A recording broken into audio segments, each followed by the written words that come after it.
Bonjour chers amis, nous sommes bien dans la journée du 24 avril 2018. C'est simplement dire à nos amis qui ont l'habitude de nous suivre partout à travers le monde entier que nous nous portons bien. Nous nous portons bien et par rapport à ce qui s'est passé à Toronto, il y a eu des compatriotes canadiens qui ont perdu la vie.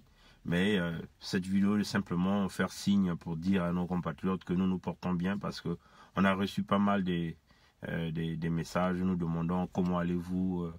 Nous nous portons bien. Malheureusement, il y a des compatriotes ici qui ont perdu la vie. Il y a de ceux qui ont été gravement blessés. Bon, ceux qui me demandent c'est quoi le motif. Pour le moment, les autorités de ce pays nous garantissent qu'il n'y a pas de... c'est pas un problème de sécurité nationale. On ne connaît pas la motivation de l'individu. Et l'individu, apparemment, selon le média, n'est rattaché à aucun groupe terroriste. Voilà, c'est ce qu'ils disent. Donc, pour le moment, les gens continuent leur enquête pour chercher à savoir réellement qu'est-ce qui a fait que ce jeune homme de 25 ans se permette de pouvoir ôter la vie à des simples citoyens qui vaquaient certainement à leur occupation. Voilà. Donc ça, c'était sur ce point. Nous nous portons bien. Par la grâce de Dieu, nous sommes là. Bon, vous le savez, chers amis, chaque jour que Dieu a fait, chaque jour qui passe, il n'y a que des révélations qui se font dans notre pays, le Congo-Brazzaville. Et vous étiez, je crois, au courant, depuis hier, plus de 534 milliards de francs CFA, de l'argent du contribuable congolais qui se retrouve encore dans les paradis fiscaux d'Andorre et de Gibraltar. Bien sûr, appartenant au fils de Sassou, Denis Christel Kiki, celui que vous appelez le pétrolier. Pendant ce temps, vous avez nos jeunes Congolais partout à travers le monde, nos jeunes étudiants qui manquent quasiment de tout, qui n'ont pas de bourse. Mais ce régime de Brazzaville est resté insensible aux cris de nos jeunes. Insensible, complètement insensible. Et l'unique option, surtout pour ceux qui sont en Europe, la seule demande qu'ils sont en train de vouloir faire, demander à ces jeunes étudiants congolais de s'enregistrer pour qu'on le fait repartir au Congo. C'est-à-dire ils vont simplement ajouter ces jeunes sur la liste des diplômés sans emploi, des chômeurs chroniques au Congo-Brazzaville. Vous voyez, chers amis. Il y a des militaires congolais, même ceux qui font partie de cette garde présidentielle, ont du mal même à s'acheter des petites ordonnances, même une petite ordonnance de 15 000. Ils sont obligés d'envoyer des ordonnances à ceux qui sont en Occident pour qu'on les achète des produits. Mais finalement, quel est votre rôle, chers amis, ceux-là qui se disent de la garde présidentielle, ces militaires-là, ces jeunes Congolais-là, qui ne font qu'appeler la diaspora pour demander de l'aide? Quel est votre rôle? Qu'est-ce que vous pouvez faire pour le Congo-Brazzaville? Vous qui êtes au cercle de protéger l'homme qui a emmené le pays dans les abîmes, dans l'hécatombe, l'apocalypse, l'armageddon économique, la destruction complète de ce pays. Alors, chers amis, il y a un certain moment où nous devons mettre de côté le petit fanatisme aveugle et soyons objectifs sur ce que nous voulons pour le Congo-Brazzaville. C'est cela la réalité, chers amis. Vous voyez, chers amis. Nous demandons à tous ces jeunes Congolais-là, ceux-là qui sont souffrants, vous voyez, parce qu'on vous a dit, les plus nantis au Congo, ce sont les généraux de Sassou Nguesso, parce que Sassou leur fait confiance, dans le sens où Sassou leur fait comprendre que vous devez forcément maîtriser tous ces jeunes qui sont là, dans les rangs, soi-disant même de la garde de Sassou. Mais en réalité, les plus nantis, ce sont ces généraux qui ont des puits de pétrole, des propriétaires de puits de pétrole. Voilà pourquoi ces mêmes généraux protègent des gens comme les Denis Christel Kiki, ou même le Fonds monétaire international est en train de demander la tête de Kiki. Voilà, nous l'avons toujours dit par plusieurs fois. Pourquoi pas mettre le Congo sous tutelle du Fonds monétaire international? Mais si le Congo va être sous tutelle du Fonds monétaire international, ça veut seulement dire que ce sont des fonctionnaires internationaux du Fonds monétaire international qui vont commencer à gérer les finances du Congo. Donc vous voyez que si nous arrivons dans cette situation, forcément qu'il y ait aussi changement politique. Vous voyez, chers amis. Maintenant, il y a des Congolais qui ne comprennent pas réellement les enjeux, les véritables enjeux de notre pays. Vous voyez, chers amis. C'est cela la réalité. Il faut que chers amis, il faut que nous pensions à cette nation-là. C'est inacceptable que les hôpitaux se ferment, que les gens travaillent, les gens n'ont pas leur salaire. Pendant ce temps, vous aviez un groupe de gens qui détiennent des quantités énormes d'argent du pays. Et ils sont contents de dire que ils sont fils de ce pays. Non, ça c'est le mauvais cœur. C'est de la sorcellerie plus pure, chers amis. C'est cela la réalité. Ça c'est de la sorcellerie. Parce qu'on ne peut pas s'imaginer que vous avez pris de l'argent du pays. Vous les avez cachés dans les banques à l'extérieur. Et vous pensez que c'est votre argent. Pendant ce temps, au pays, il y a des gens qui veulent manger, mais qui ne peuvent pas manger. Il y a des gens qui veulent se soigner, mais qui ne peuvent pas se soigner. Il y a des gens qui veulent étudier, mais qui ne peuvent pas étudier. C'est pas sérieux, chers amis. Il y a un certain moment, il faut que nous arrivons à mettre de côté les égos, c'est-à-dire ce fanatisme qui nous emmène dans l'ethnie pour s'accrocher, protéger ceux-là qui sont en train de commettre les crimes de sang comme les crimes économiques dans ce pays, le Congo-Brazzaville. À un certain moment, il faut que nous soyons un peu objectifs. Qu'est-ce que nous voulons réellement? Aujourd'hui, on l'a toujours dit, nous avons dit à ces militaires-là, à ces jeunes militaires congolais, oui, aujourd'hui, on vous donne les 1 million.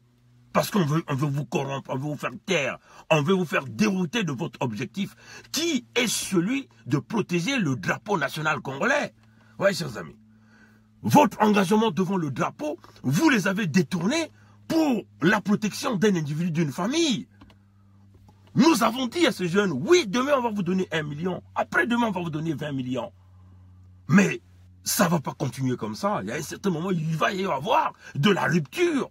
Manque de liquidité pour continuer à vous corrompre. La preuve, on est là. Il y a des militaires qui envoient des ordonnances partout, demandant de l'aide, demandant de l'assistance.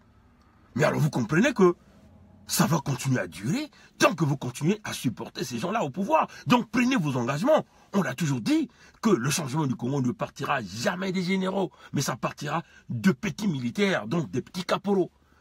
Et vous n'êtes pas obligé d'être 20 pour mener ces actions. Une seule personne suffit pour pouvoir emmener le changement que tout le peuple congolais est en train d'attendre. C'est ce que nous avons dit. Alors, chers compatriotes, démocrates africains, peuple du monde entier, notre lutte est légitime. Et là encore, avec ces découvertes, pendant que le Congo n'a pas encore conclu avec le Fonds monétaire international, parce qu'il faut dire que le Fonds monétaire international a étalé des conditions, ce qu'ils ont intitulé des contours, vous voyez, chers amis, qui pourraient leur ramener à une signature d'un accord de dette. Mais il y a déjà des grandes révélations qui se font tous les jours, que les gens là continuent à voler. Mais comment? C'est là où nous nous posons la question. Mais les Français qui viennent avec la proposition de 135 millions d'euros là, à vouloir donner, ils ne voient pas cette corruption là. Ils ne voient pas que l'argent du Congo, le Congo, en réalité, ses compatriotes, le Congo n'a pas besoin du Fonds monétaire international. Il suffit simplement qu'on puisse rapatrier les 14 000 milliards de notre pays que c'est les gens du régime de Sassou, le clan de Sassou détient. L'argent qu'ils ont dissimulé dans les paradis fiscaux, l'argent qu'ils ont placé à l'extérieur, cela permettait au Congo de pouvoir respirer, de pouvoir financer un certain nombre de programmes. Nous n'avons pas besoin du Fonds monétaire international. Mais vous voyez l'égoïsme, le mauvais cœur, la sorcellerie de ces gens-là. Ils veulent encore aller endetter le Congo. Et pour qu'ils continuent à piller et à voler de l'argent, c'est insupportable. Voilà pourquoi nous disons, le peuple congolais, certes vous avez pris conscience, mais il faut passer aux actions pour que nous arrivions à déboulonner le régime criminel et dictatorial du Congo-Brazzaville. Denis Christel, il faut le mettre dans une ligne de mire, qu'il fasse partie de tout cela que nous sommes en train de chercher et à obtenir la tête dans un plateau d'or. C'est cela, chers amis, c'est cela la réalité. Voilà. Bon, nous sommes tous réveillés avec cette révélation de Bolloré qui se retrouve en garde à vue. Mais vous connaissez comment la justice française fonctionne. Vous voyez, on fait semblant de mettre quelqu'un en garde à vue. On a vu des criminels comme Sarkozy placés en garde à vue, mais il est encore libre. Vous voyez, chers amis. Et nous savons les conditions dans lesquelles le port de Pointe-Noire a été transmis à Bolloré. Mais bien sûr, ça a été fait par la corruption. Et il n'y a pas que le port de Brazzaville, il y a quasiment les ports de plusieurs pays africains. Oui, chers amis. Donc pour nous, il faut jamais faire confiance à cette justice politique, une justice qui est politisée. Il faut dire qu'il y a encore des juges qui sont capables de mener des véritables actions, mais ils sont limités par une action politique. Le cas de Kiki Christel peut en témoigner, mais quelqu'un qui a été arrêté, mais la politique vient au-dessus pour demander des milliards de francs CFA pour pouvoir libérer Kiki. Le cas de Ndenge peut témoigner. Un coup de feu suffit pour nuitamment faire échapper Ndengue des geôles au niveau de la France et Ndengue qui se met dans l'avion en trajectoire de Brazzaville. Vous voyez, chers amis, donc, les peuples, vous devez vous réveiller, surtout ceux du Congo-Brazzaville. Alors, peuple congolais, nous ne sommes que des lanceurs d'alerte et nous nous battons pour le Congo, nous ne nous battons pas pour les ethnies. Et c'est cela la réalité, chers compatriotes.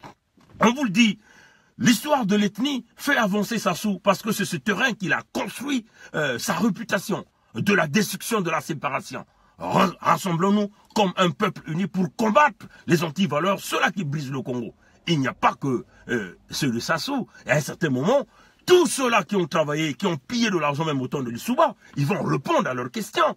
Voilà pourquoi nous le disons.